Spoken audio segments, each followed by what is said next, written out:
From the Office of Family and Community Engagement, or as we like to call it, FACE.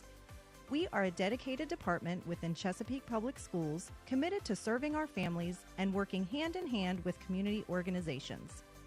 We support district-wide events, including Get on the Bus, Multicultural Family Fun Night, Family Engagement Movie Night, the Teen Summit, and Operation Military Families. But that's not all. We also host webinars and in-person workshops on various topics throughout the school year.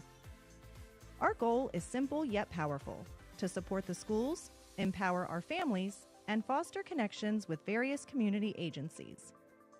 Our Peak Parent University also provides you with easy access to explore all of our family engagement resources in one place. You can catch up on pre-recorded webinars, access a wealth of educational resources, and make community connections to promote your family's well-being. To access Peak Parent University, simply visit our website at cpschools.com and search Peak Parent University. We're also proud to offer a family welcome and support center at Oscar Smith Middle School. This welcoming space is designed to provide support and assistance specifically for our English language learner families, helping them with enrollment questions and ensuring a smooth transition into Chesapeake Public Schools. Chesapeake Public Schools Office of Family and Community Engagement, where families thrive and communities unite.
Vice Chair Mercer, would you please read the statement to bring us back into open session? Chair Swigert, I move that the record shows that the only items discussed in the closed meeting were those specifically cited in the motion to convene into the closed meeting and those lawfully exempted from statutory meeting requirements. Is there a second? Seconded by Mr. Lamonia. Is there any discussion? All those in favor, please signify by saying aye. Aye. All opposed? Dr. Smith. Motion carries with all board members present voting yes. There being no action items resulting from closed portion of this meeting, we will move on to the invocation and the Pledge of Allegiance. At this time, we'll observe a moment of silence for tonight's invocation. Afterward, I'll ask Board Member Lamonia to lead us in the pledge. Please stand as you are able.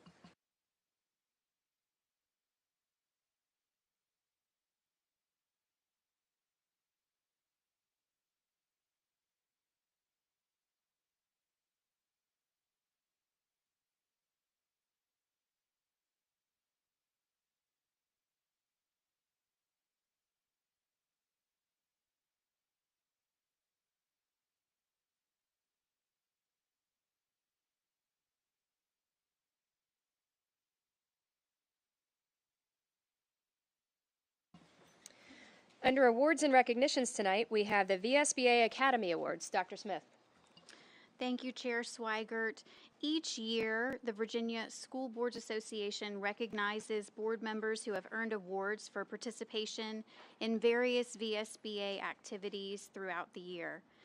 This evening, Chair Mrs. Angie Swigert and Vice Chair Mr. Tom Mercer have received the Award of Excellence, along with Dr. Cotton and myself. Also, board members Dr. Brittany Walker has received the Award of Achievement, and board members Mr. Norman Poole and Mr. Sam Boone have earned the Award of Recognition. Your certificates are at your places this evening. Congratulations to each of you. This concludes my item. Thank you, Dr. Smith. Now we will move on to the hearing of citizens. During their allotted time, speakers should observe our rules of decorum and know that expression of concerns and criticism on matters of school policy and operations is welcome.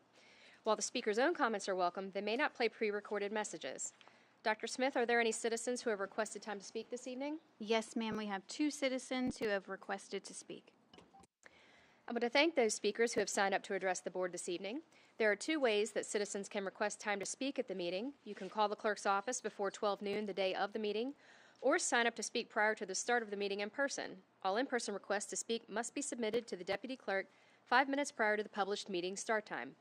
Each speaker will have 3 minutes to address the board. Once your allotted time is over, we ask that you promptly exit the podium. You may choose to sit in the boardroom if seats are available, but standing or sitting on the floor will not be permitted, and you may not block the exit doors. We would also like to ask that you refrain from any behavior that disrupts the meeting, including the use of profanity, applause, cheering, or jeering. Dr. Smith, please call the first speaker. It appears that speaker number 1 is a no-show, so I'd like to invite speaker number 2 to the podium. Please state your name and city of residence before you begin.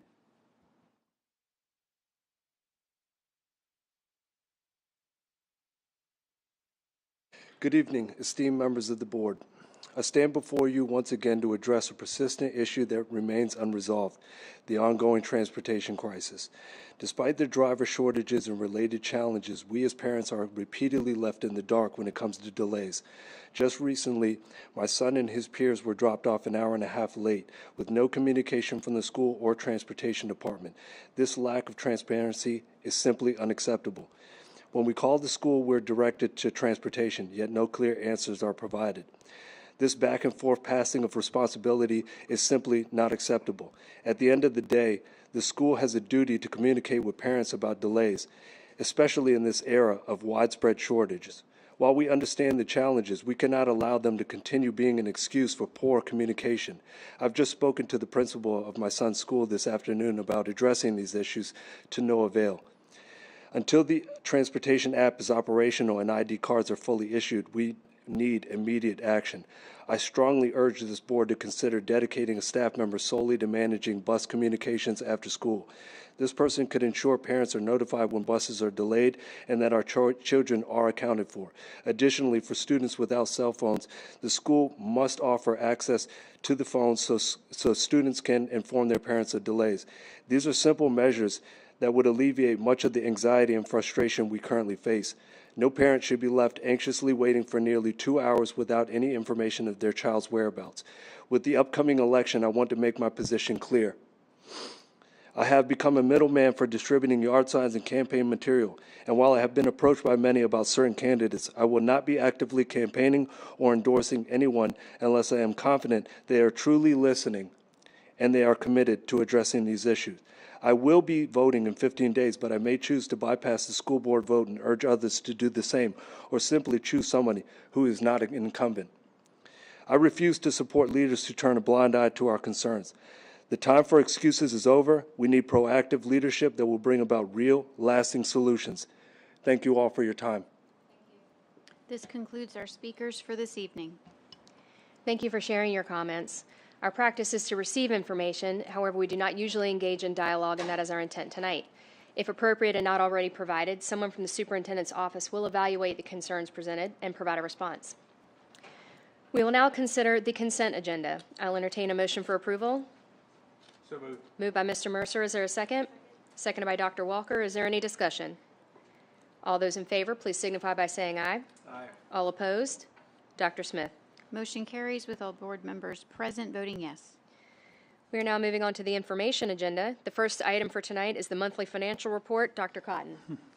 Thank you, Madam Chair. In this evening's board documents, we've included the interim financial reports for September 2024. Total realized revenue for September was $52.2 million, which included $27.7 million from the state, $23.5 million from the city, and the remaining from other local revenues and federal government. Expenditures increased in September compared to July and August. This increase is expected every September when school is back in session and staff return. I'm pleased to report both revenues and expenditures are within the expected ranges for the month. I also want to provide an update on enrollment. the primary variable driving our state revenues. Currently, enrollment exceeds the assumed average daily membership, or ADM, used to calculate state revenue. Official enrollment figures are expected to be available at the end of October, and the school board will certainly be updated on the impact of the budget at that time, which is obviously it's a good thing that our enrollment is up. Recommended action will be provided at the November board meeting at that time, and I'm happy to answer any questions you might have. I'm filling in for Mrs. Glod, who wasn't able to be here this evening. I see no questions at this time, so thank you, Dr. Cotton. Next on the agenda tonight is the capital improvement plan. Ms. Stutz. Thank you, Madam Chair. As required, we present an update of the capital improvement plan each year for the board's consideration. Tonight is the initial presentation of the superintendent's proposed capital improvement plan for 2025 through 2035. We'll have 2 additional work sessions on the capital plan before requesting action by the board. Alex Pope, our interim planning administrator, will present the plan this evening, and also Anthony Hines, our director of new construction, is also here and available if needed tonight. Alex?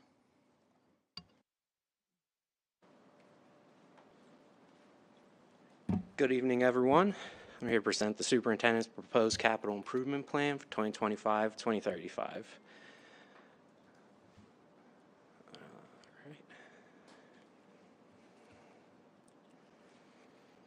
Sorry.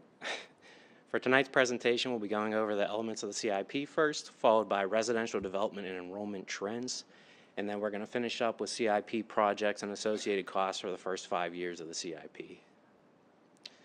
Beginning with elements of the CIP, as you know, this is a plan, not an approved budget. It is the superintendent's recommended 10-year capital needs plan to the school board. It's used as a management tool for planning capital improvement projects costing $100,000 and over. And yearly it is updated with projects for the first 5 years, estimated costs included. Next, with residential development and enrollment trends, starting with new homes built between 2019 and 2024. You can see down the left side we have the individual unit types: single family, townhouse, condo, single family condo, and apartment, and across the bottom we have the yearly totals for all units built. 2 trends to point out. You can see that the largest number of units constructed each year is the single family homes, and also year by year we've been having slight decreases over the last 5 years, and both of those trends are continuing this year, with 375 being where we were at through the end of September. Couple things to note on that. Last year's number was kind of propped up. You can see that we had 270 apartment units built, and this year we have 0. So that is contributing to the much lower number. And the trend in general of having less and less construction each year is likely due to the rising inflation costs, making construction costs higher, resulting in lower rates of construction. And we did want to note that since that looks like it's turning around a little bit with the inflation rates improving, there's the potential that we could start seeing some more homes constructed, but that's something we really have to monitor going forward. Next, approved preliminary home sites. These are sites that have been approved through the city's rezoning or subdivision process, but they have not yet been constructed. The most important thing to note with these is just because they've been approved, that does not mean they're going to be built in the next couple of years. That's pretty evident when you look at the total for the citywide being 4,747 units, being clearly much higher than those yearly totals from the last slide. And other than that, pointing out our largest areas of potential development being Crestwood Middle, Greenbrier Middle School Planning Area, Western Branch Middle, Jolliffe Middle School Planning Area, Hickory Middle School Planning Area, and the Great Bridge Middle School Planning Area. So our historical and projected enrollment starts in the late 90s. You see, through the early 2000s, we had rapid enrollment growth, and that ended really around 2006, where we started seeing declines because of the economy. And in 2011 is where we started rebounding again, and we saw moderate enrollment increases every year until we peaked in 2019, and then obviously had that drastic fall off from the COVID-19 pandemic, followed by 2 years of rebounding enrollment. And then last year we had a slight decline, So going forward for this year, we projected just a slight enrollment growth. We don't have our official numbers for the state yet, so I can't give that, but it looks like it's going to be pretty in line with what we projected. But going forward for the next 10 years, we anticipate that we're going to resume that moderate enrollment growth that we've seen for 10 plus years.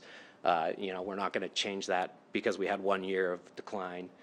So we're projecting 1,300 students over 5 years. That would result in a 2029-2030 enrollment of 40,935 students, and another 1,000 students over the following 5 years, resulting in 41,935 students by 2034-35. And again, this is pretty moderate enrollment growth for a district of our size. All right, moving on to projects, starting with major mechanical maintenance. We have 17 HVAC replacements, and I won't keep us here all night reading every single one.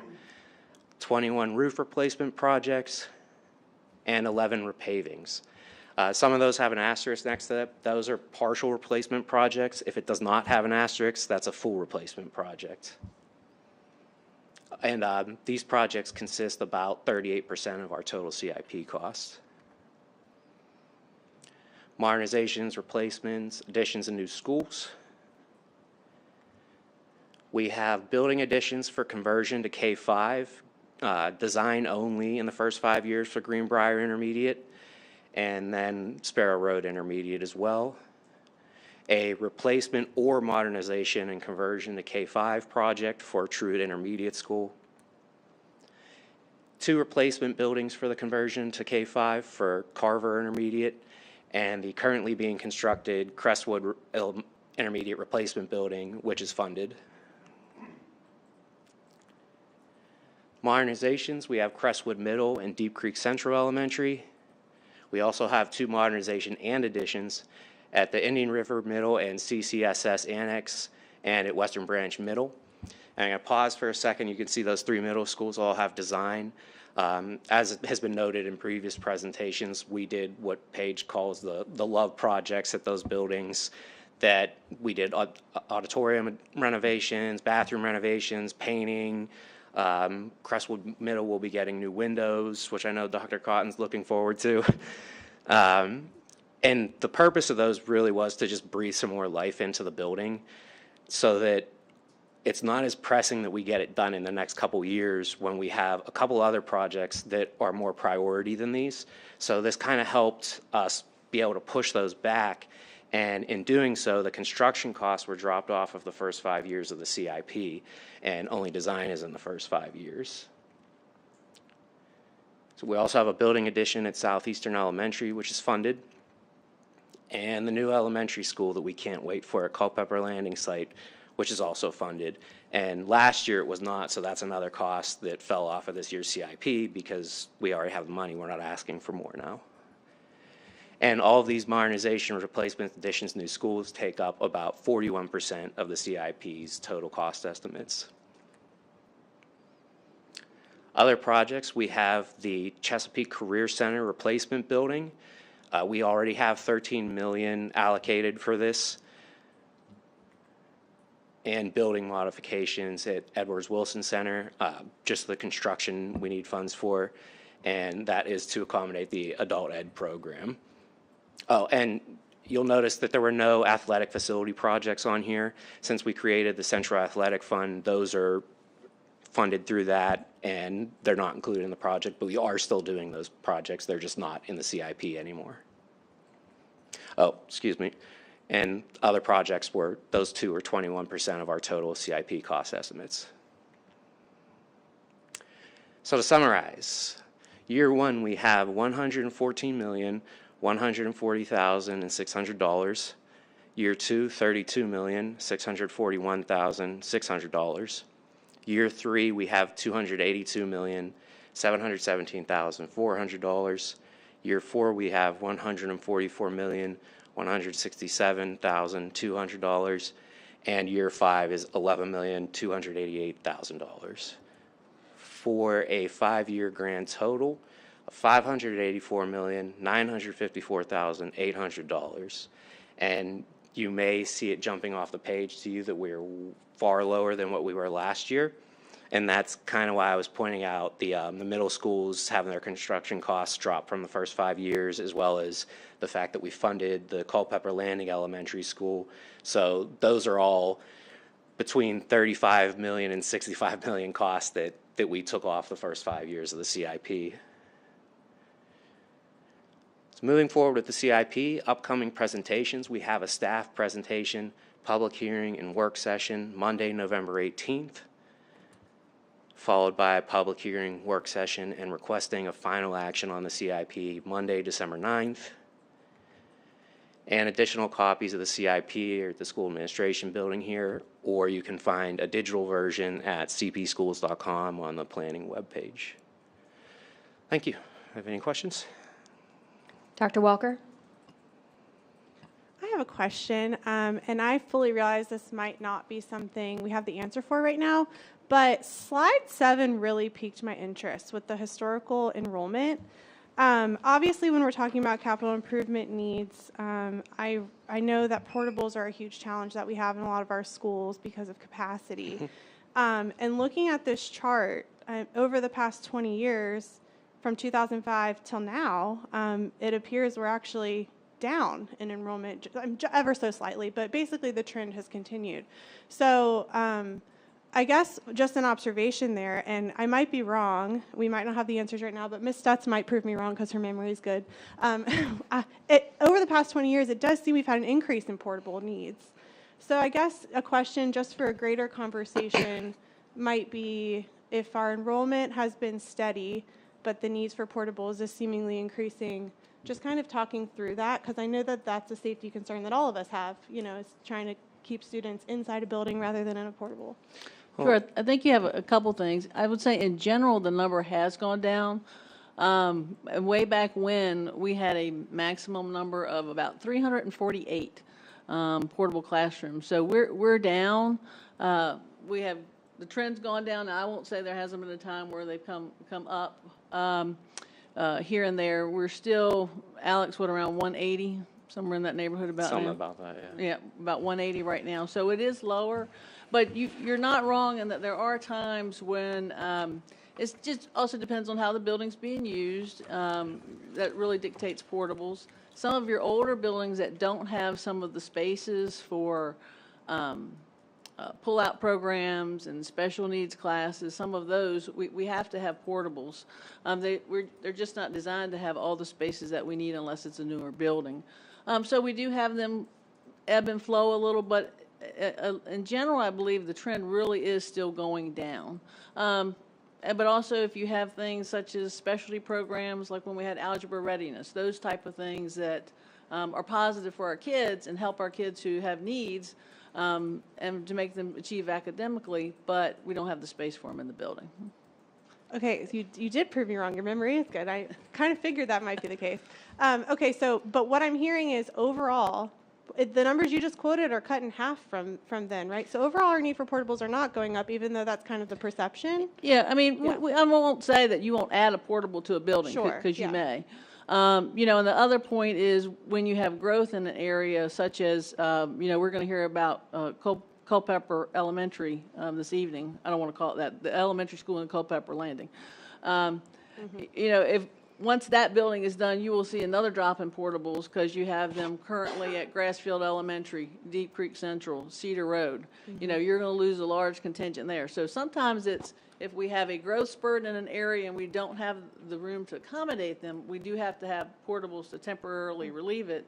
But once that building opens, you're going to see a pretty significant decrease in portable classrooms again. Yeah, thank you. I like that. I like that clarity on citywide, kind of where we look at that. So thank you.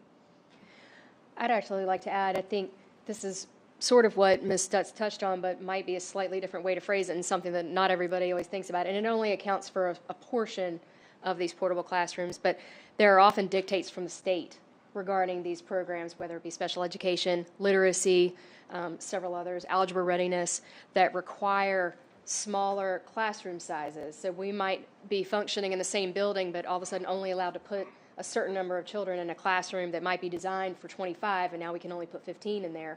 So very quickly, in the same number of children, the same size building, we're above capacity because of a dictate from the state. That happens a lot. So that's a factor, not the factor, but one of many that contributes to these issues sometimes. I hope I phrased that accurately. I see no additional questions. Thank you, Mr. Pope. Thank you. The last item on the information agenda this evening is the Culpeper Landing presentation. Ms. Stutz. Thank you, Madam Chair. We are excited this evening to have the team from RRMM Architects here with us to provide an overview or where we are with the design process for the new elementary school in the Culpeper Landing development. The new elementary school is going to serve students in grades K through 5. Some of you may not be aware, I don't think y'all were on the board, but it is customary for operations to bring the architects who are charged with designing a new school in front of the board. We have them share a very high-level view of where we are with the design of the project, including the site and the building. And then at the end of the presentation, we'll ask for a nod of the heads in order to keep the project moving forward.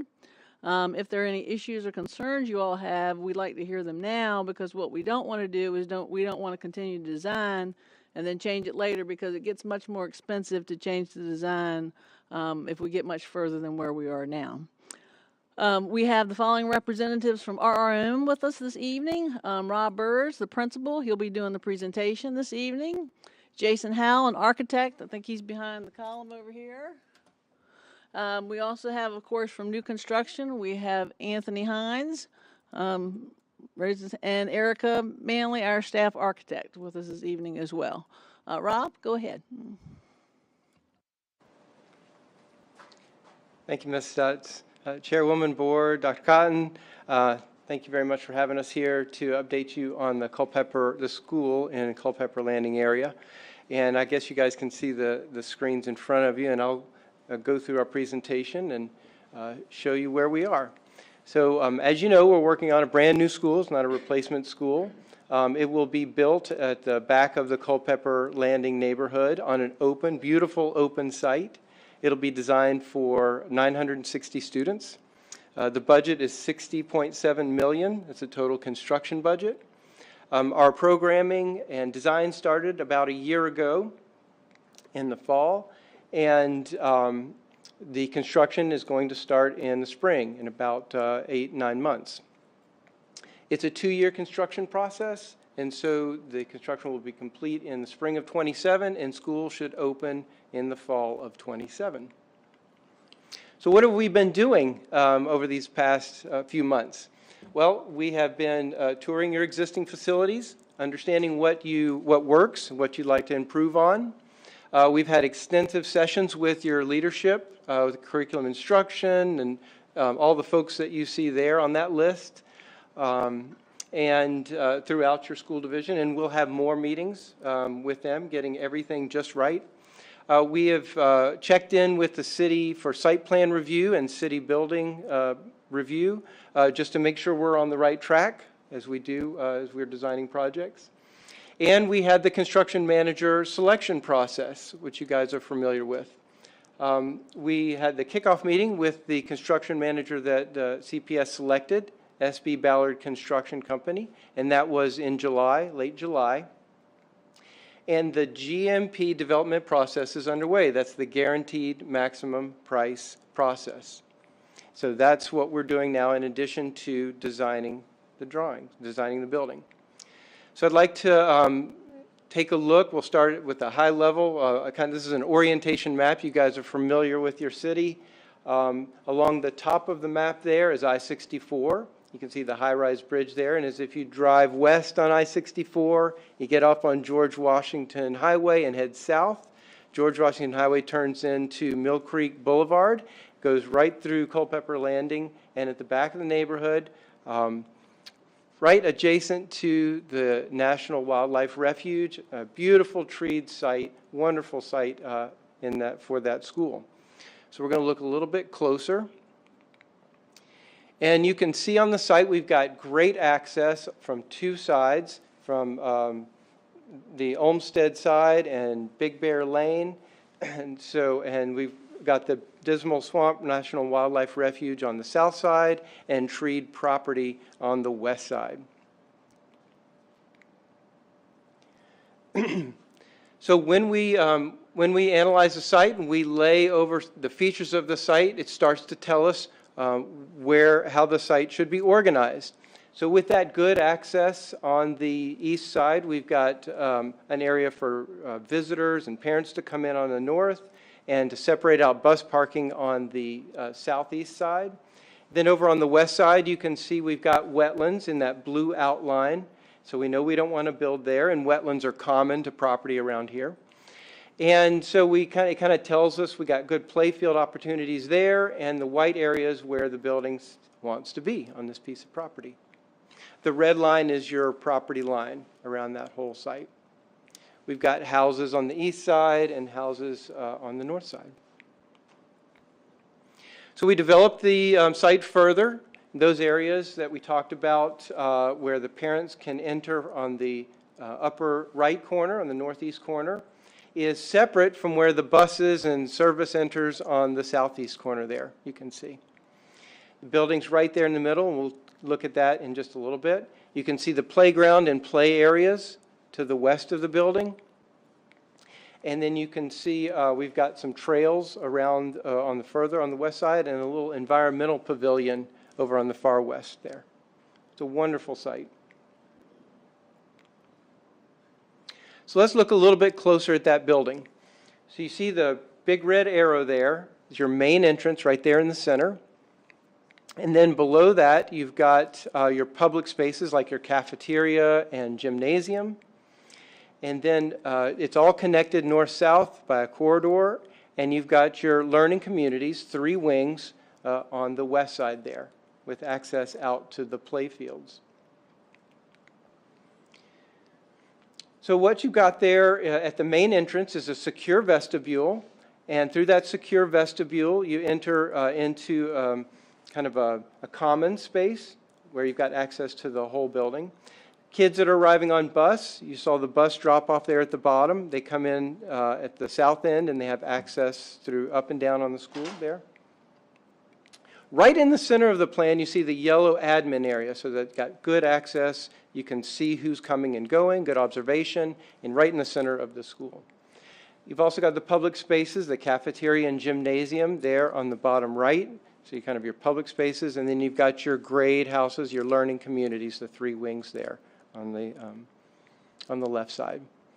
The bottom wing is pre-K, K, and 1. These are all 2-story spaces. The middle wing is 2nd and 3rd grade, and the top wing is 4th and 5th grade. You see more labels there, similar to how I described, where you've got your kitchen and dining, and then you got your gym and music, both accessible from the main entrance and from the bus entrance. As you would expect, you've got secure entrances there, the main entrance and the bus entrance with double locked vestibules. But we also have at every entrance double locked vestibules. So any place you go into the school, you're going to have to go through 2 pairs of locked doors to get in. On the 2nd floor, the main access is through that central commons where you've got stairs up and an elevator. And when you come up, you see that purple space in the middle is your discovery center, which includes your library and some other spaces. And then that same north-south corridor that connects you to the learning communities. First grade and 3rd grade and 5th grade. Security is also, for those learning communities up top, you've got locked entrances at each end of those learning communities. So another layer of security. Let's look at what it looks like. So when you go through the Culpeper Landing neighborhood, and you come to the site, it opens up into the National Wildlife Refuge. It's a beautiful site. This is a 144,000 square foot building, or 141,000 square foot building. It's big. So our goal here is to break it down into small scale to fit into the context, the neighborhood context. And that's what you see here. So what you see is the main entrance in the middle. On the right, you see the admin area, which has good visibility for people coming and going. On the left is your cafeteria. Behind it is your commons in the center, and then on the left you've got your gymnasium. This is a drop-off lane. You can see how students can get out of the car and be undercover and walk to the main entrance there. Material selection was important to tie in with the natural setting. We've got we've got browns and greens to tie in with the forest. We've got horizontal metal siding and vertical metal siding with accents of brick and a brick base for that solid feel. Let's go up and look overhead and see what that looks like. So you can see it's a really big building, but the scale at the entrance and around that front area, it takes it down so it really fits in. But you can see the main entrance there. You can see over to the left the cafeteria and the gym. You can see as you go around clockwise, there's the bus drop-off. And then you continue on at 12 o'clock up at the top. You've got your pre-K through 1 wing, a courtyard. Then you got your 2-3 wing, another courtyard, and your 4-5. Each of those wings have access to the playgrounds and play fields. And in the far distance, you see the environmental pavilion. So what are the next steps? So we need to complete our construction documents. We are working with the construction manager, getting feedback on constructability, on our schedule, and the GMP. We're securing, helping you to secure that guaranteed maximum price, and construction should start in the late winter, early spring of '25. That's the update that we have for you. Happy to answer any questions. Otherwise, turn it back over to Ms. Stutz. Mr. Mercer? Good evening. Hey, tell me a little bit more about the environmental building, because I'm looking at that, okay? Well, at this point, it is really a classroom-sized space. Okay. It's a covered pavilion, and it has some storage for curriculum materials out there. Okay. It involves trails, and right now it's being structured as an alternate. So if the project can afford it, after all the bids are in, then it happens. Okay. It doesn't happen if the budget can't afford it. So we're designing it. If prices come in lower than we think, that's great. Okay. It's also accessible from the bus drop-off, so other schools could come in and use that as an environmental access point if you wanted to do that. One other question. This is your first time with me on one of these newer schools. And you may have touched on this just a minute ago, but I was looking at something else. I apologize. But on the accesses on the sides, not the main entrance, I know that's going to be a secure vestibule. Is it going to be accessible by fob? Yes, card swipe. So teachers or whoever is authorized would have a card swipe to get in those doors. Will there be 2 fobs to go through, or yes, 1? 2. Yep. Great, fantastic. That's tremendous. Then talk to me about the interior. This is my first rodeo. What are we doing as far as walls? The last time we looked at Chittum, I know we had retracted a little bit on the overuse of glass walls and everything. How's that in construction going now? I imagine we're going to have some retractable walls, right? Yes, the interior design includes between pairs of classrooms from first grade on up, about 15 or 16 feet of operable partition for team teaching, something great for curriculum and staff. We have small learning communities within each one of those that classrooms can go out into and have projects together. So you can imagine kids from this 3rd grade class and this 3rd grade class can work together out in that common space.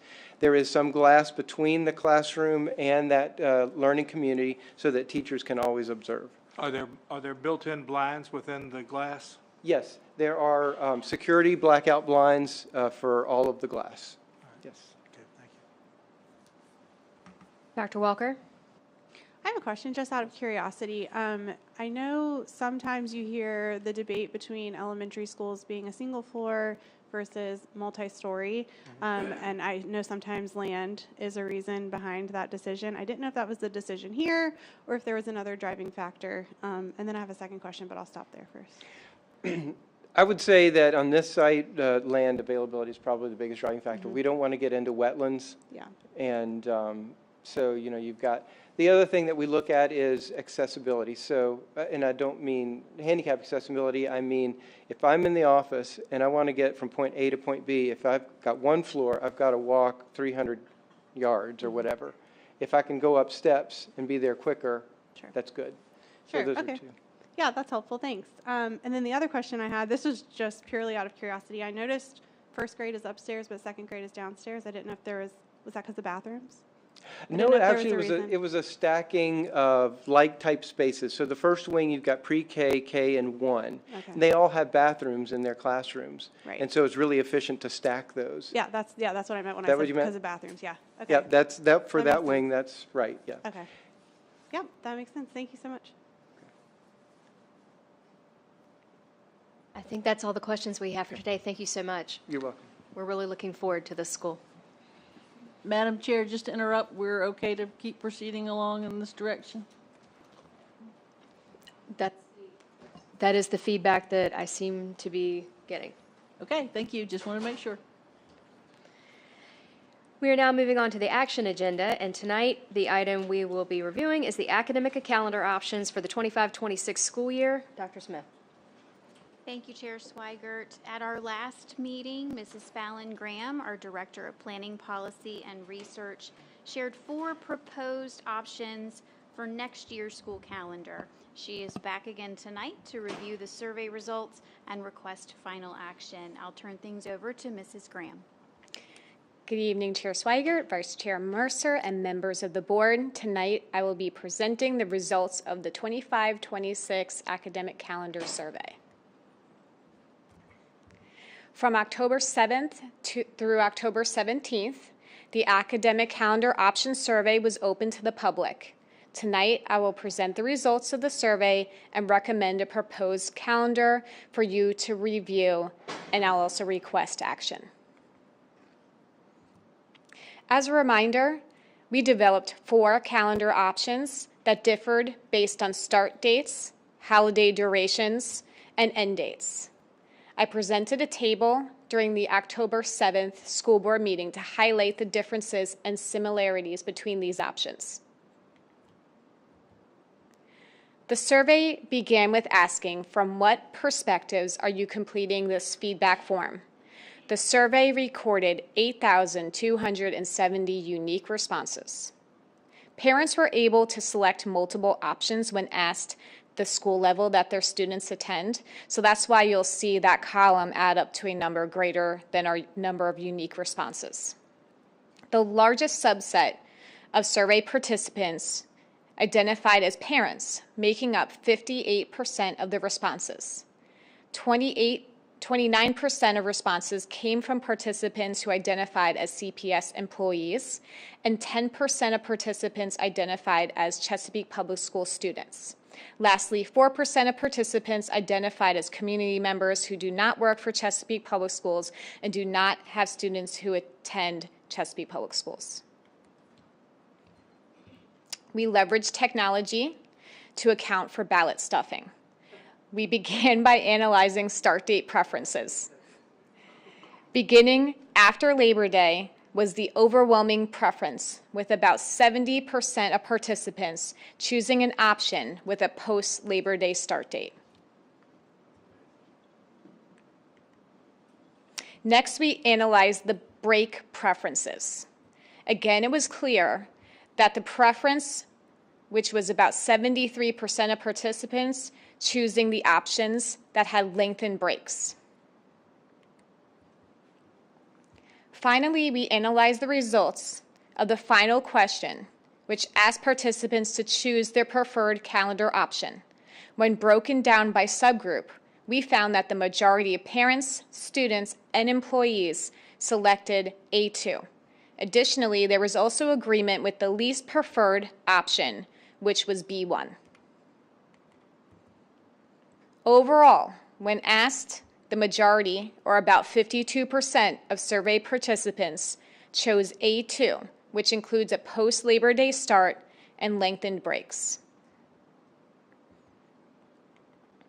Based on the results, I'm recommending to you the option A2 for your consideration. In a moment, we'll ask you, the school board, to select a calendar for a 25-26 school year. But before we do, may I answer any questions for you at this time? Mr. Mercer? Well, first of all, I think it's amazing when you give 4 options that you have one come out with 52%. We can't do that in America and any place else in here. One of the options, I don't have them in front of me, I apologize for that, but one of the options had a very late date for winter break, Christmas break. Which one was that? Beginning of winter break. Yeah, That was option A1. because that's the one I heard about, no way, no how. Yes, Okay, and good that was the shorter winter break as well. All right, So that was not A2. okay. Ms. Scott? Yes, I just had a quick question. Thank you, Ms. Graham, for all your hard work on this. Are we going to continue to include pre-Labor Day start dates in the survey, considering like it's the margin of people against that is getting bigger? And some of the frustration I heard on social media was, why are they continuing to ask us this when we've made it very clear we're not in favor of starting pre-Labor Day? So is that going to be something we continue to include in our surveys going forward? We'd be glad to take your recommendation on that. I can respond to that, too, if that's okay, Madam Chair.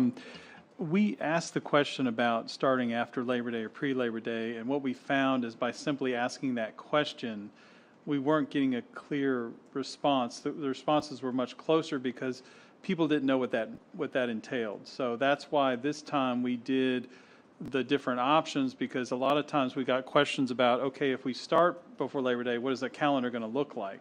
So that's why we did options, so people can kind of see the ramifications of that decision, which is how we played this out. But of course, based on what we've seen here, we always respond to our community and what they're looking for, and we did have some members who wanted to consider a pre-Labor Day. Eventually, we want to get to where we start doing 2 years at a time, where we approve. So certainly, if we're not hearing from our community that they want a pre-Labor Day, we'll stop asking that question for a period of time, for sure. But as you know, all of the surrounding school districts are moving toward a pre-Labor Day, but our community has made it very clear they're not ready for that schedule. Thank you for clarifying that. I appreciate that.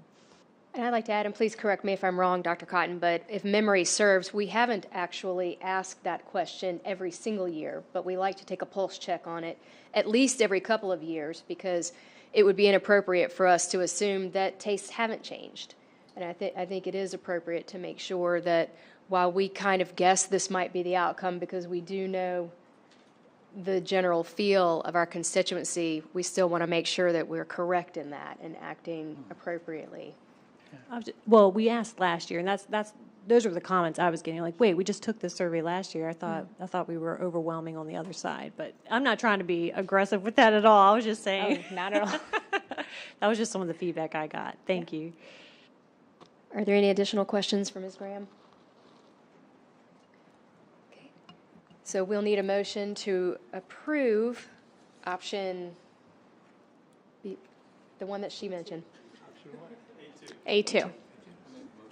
Motion made by Mr. Lamonia. Is there a second? Seconded across the House. We'll give it to Ms. Scott. Is there any discussion? All those in favor, please signify by saying aye. Aye. All opposed? Dr. Smith. Motion carries with all board members present voting yes. Thank you, Ms. Graham. Thanks. We'll now move on to the superintendent's report. Over to you, Dr. Cotton. Thank you, Madam Chair, members of the board. Just one quick announcement. I wanted to remind everyone that last week was Safe Schools Week, which was celebrated across our district. One way that we celebrated was to conduct a district-wide test of our parent alert system.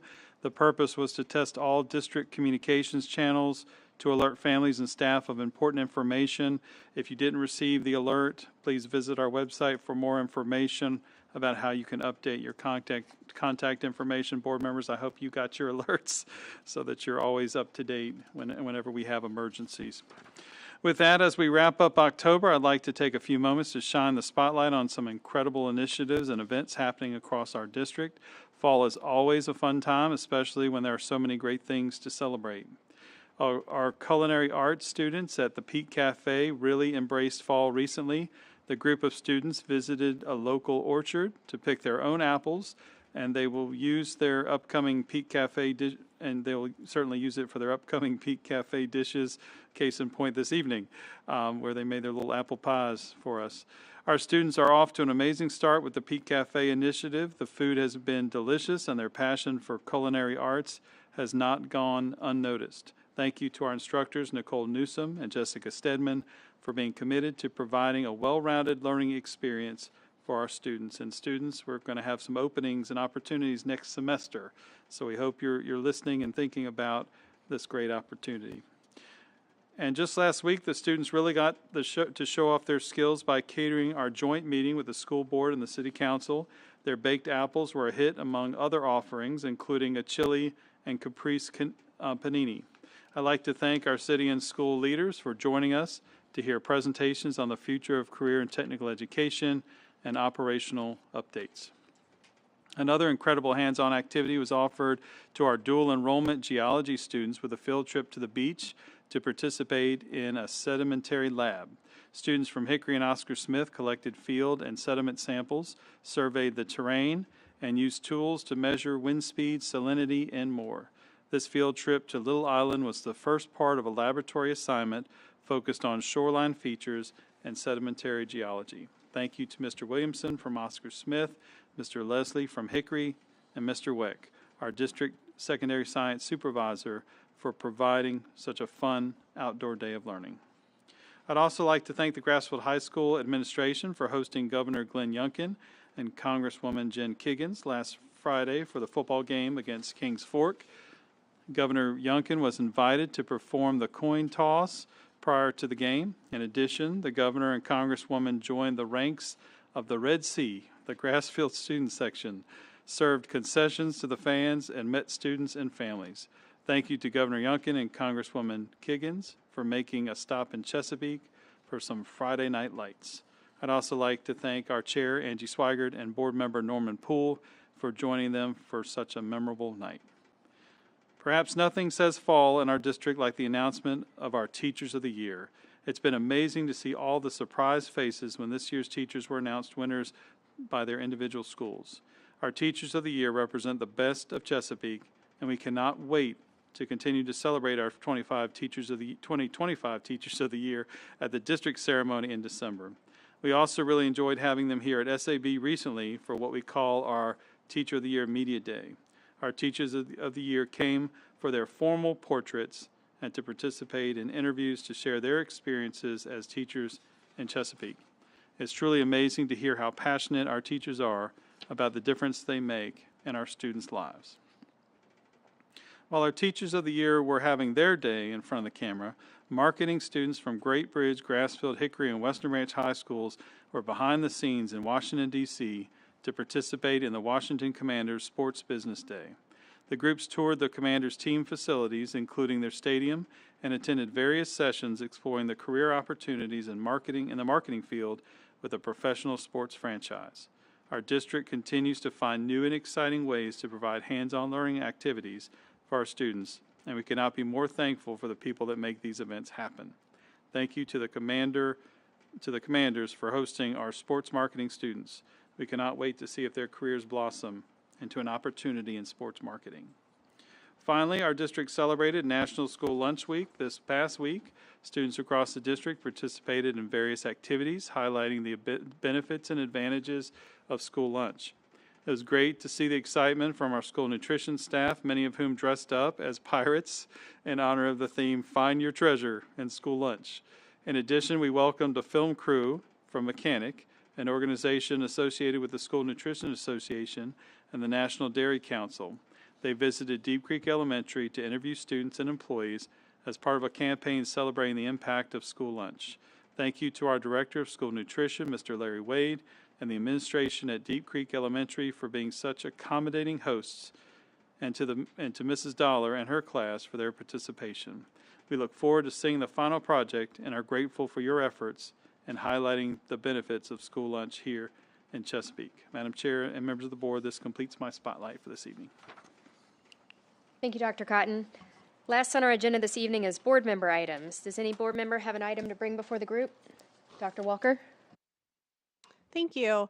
I actually wanted to touch on something tonight, and we did have a speaker about it earlier. That topic is transportation. I know that that's been kind of widely discussed and talked about. And before I say anything, I just want to acknowledge how thankful I am for our bus drivers. I've actually never heard anyone blame our bus drivers specifically. I think everyone's super grateful for you. And if this is a job that you have right now, just please know I know how difficult of a job that it is, and I'm so thankful that you step up for our community every single day, and you're servicing our community in a way that they really need it right now. So thank you for being here. However, with that being said, I think that social media is tricky sometimes because it's one of those things that can sometimes help spread misinformation, false information, rumors get started. But I also think it's a really powerful tool that helps us pulse check our community and how they're feeling on things. I've been contacted probably an influx recently on transportation, and I've also just seen an influx of it on social media. So I thought it just might be worth bringing up tonight. I think that the concerns that I've read are certainly valid. We understand that it's impacting childcare. It impacts you getting to work as a family, and we know that the need that you have for reliable transportation is extremely important. And we also know that we've expressed this multiple times. This is not something that's unique to Chesapeake, in a sense that we are experiencing shortages with bus drivers, and that is causing delays. However, with that being said, it was also, as I was kind of brainstorming this week, kind of came to me that we haven't really received recently an update on kind of the shortage where we stand right now and what's being done. I also think that there's so many things happening, like our administration is doing so many things to help try to address this need that maybe the public's just not aware of. Even just something I learned last week from Dr. Austin from a recruiting stance. And so I know that I'm only one of 9 people up here, but I wanted to throw it out for consideration that possibly in an upcoming meeting we could have some sort of presentation just in an open session, not only for the board, but for the public too, to see we really are working on this. And this is something that we're trying to implement a lot of different unique problem-solving skills to try to solve. So I just want to throw it out there for consideration to see if that's maybe something, Chair Swiger, I know we'll probably need to do a pulse check, but see if it's something that would be interested in maybe adding to an upcoming meeting. I agree. I think we did an update right at the very, very beginning of the school year, but this is such an ongoing, steep challenge that it merits taking another look at and providing some updates on, so I'm certainly in support of that. And we'll add that. Mr. McCormick? I actually was intending to talk a little bit about transportation as well. And as a CPS parent and one that uses CPS transportation, I definitely share in some of the concerns about communication. I realize that there's a larger issue to solve with getting enough bus drivers. That's not a quick solution. Communication, I know myself as a parent that uses the bus system, would love to see more communication, would love to learn if we're going to speak a little bit or have a presentation about transportation of what the future is for communication related to that. There's a lot of technology out there that could be implemented that could automate a lot of communication that I'm sure would put parents at ease to know exactly where their bus is at, or if a different bus or a replacement bus or substitute bus is being used, and how we can leverage technology to provide real life up-to-date information. I think that's the biggest thing. I know concerns that I've had personally and concerns that I've heard from friends and parents is just having real life up-to-date information of where the buses are at and where our children are at. So I think, in looking at budget season that's going to be rolling around here in a couple months, I'd love to see an emphasis on what it would cost and what we could implement to embrace some of the technology that could solve some of the communication problems related to transportation. So I think just knowing that would help a lot of parents. So if we're going to have a presentation, I'd love to encourage some information from the IT on what we could do and what we're doing. I know we have the school bus hub, but that's not always reliable and doesn't provide the amount of data that we could with perhaps some other applications. So I'd love to see some more of that, and I'd love to see a focus on that in the budget. Thank you. Seeing no additional board member comments, I do want to add, we certainly want to wish a very happy birthday to Mr. Tom Mercer, who will be celebrating later this week. We hope you have a fantastic birthday week. And with that, we will call this meeting adjourned.